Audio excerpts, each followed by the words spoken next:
G'day guys, welcome to my drunk philosophy. It's an Easter Sunday, fantastic if you're a Christian, enjoy the day, celebrate Jesus rising again, and for the rest of us, let's enjoy the day with our families.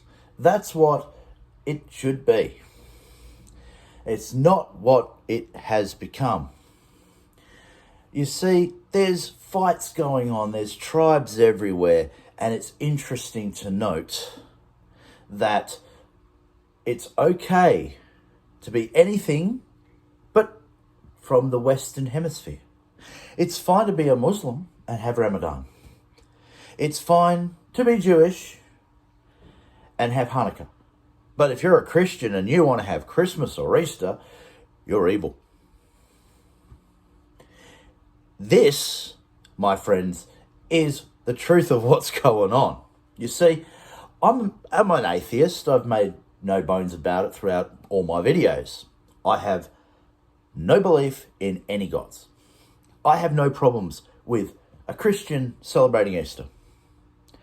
That's their tradition. That's what they do. That's fine. What's the problem, right?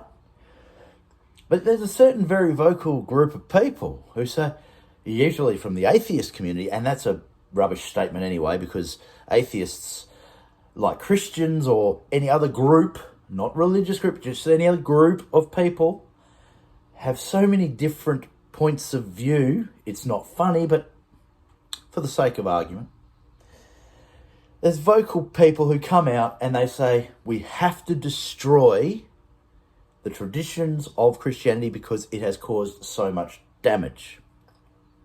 I would say to these people who say that, stop being guilty. Stop it. Because you and your ancestors, generally speaking in the Western Hemisphere, are going to be Christian. So you're saying you're a bad person, right? Oh, I'm an atheist now and we should get rid of Christianity. Why? You know, on one hand, people are saying, well, the religion's going to peter out on its own, so, you know, let's have some fun while it's here. And the other people are like, no, we have to destroy it because it's full of evil cretins. Evil cretins. You find good in every group, you find bad in every group. You find progressives in Christianity, you find right-wingers in Christianity. Yeah, well, that's something that's not new, by the way, ladies and gentlemen, if you've ever gone back and had a little look at the Reformation. However, this is the thing that gets me. Everybody is looking at the lens, through the lens of history, with modern eyes. And you can't. Just the same as in 300 years' time, I would not like to see someone in that time look at the world today through their eyes, because their moral compass, their understanding, their culture is going to be vastly different from our own. Because 300 years, ladies and gentlemen, is a long time. Think about where you are now and what was happening 300 years ago in your country. Okay? In America or in Europe. In Australia, it would have just been Aboriginal people. Hunter-gathering. Doing their thing, hunting a kangaroo. Picking up some wild roots. Eating. Moving on to the next billabong. That's what it would have been. Very, very different. So 300 years ago, wherever you live, it's going to be a different story. It's going to be an entirely different story. And you can't look at that time through our lens, how we see the world today, because it's not the same thing. It's changed completely. I can only imagine the kind of interesting tech or morality or systems of government or politics they might have in 300 years' time. And I'd hope that they might have some common sense and look at the world as we see it now. So what's all this? We don't like Easter stuff. We don't like the concept of what? A mythological story about a dude who was killed because he stood up for what he believed in. He did no violence. He did nothing terrible to people. Say what you will about his convictions. Was killed, and then as the story goes, he was resurrected 3 days later as a symbol of ultimate forgiveness to the world.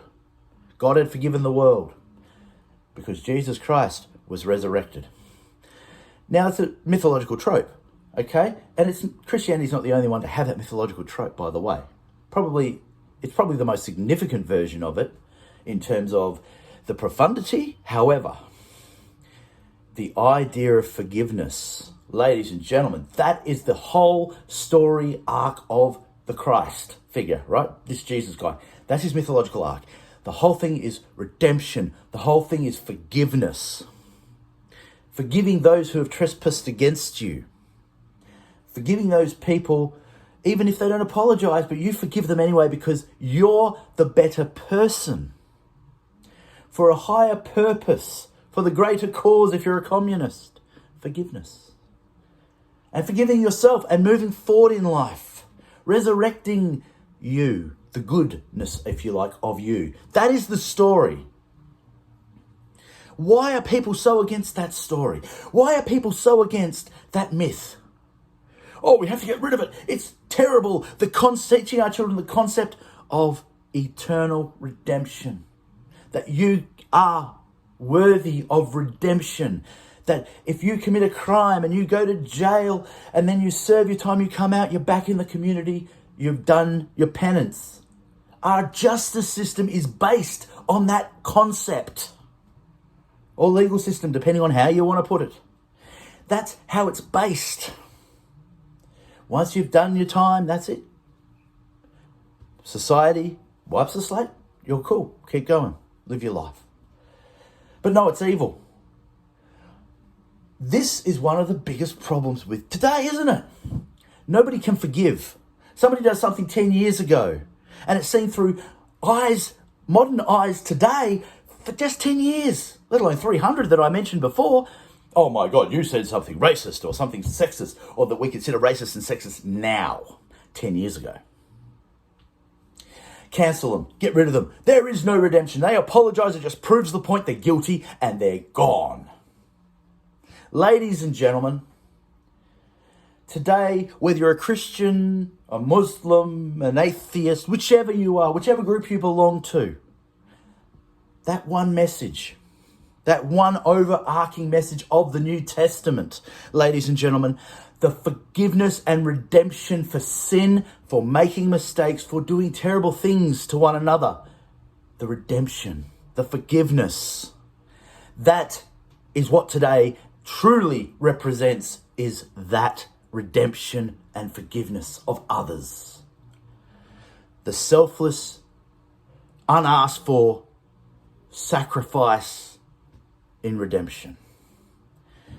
Ladies and gentlemen, let us not forget the lessons of the past. Let us not judge people for their pasts as heavily as we do at this moment. Let's remember to forgive each other and forgive ourselves. Once again, whether you want to look at this in a religious sense or a mythological sense, it's the same damn thing. Be good, be well, don't be evil. And I'll see you on the next one. Hooroo!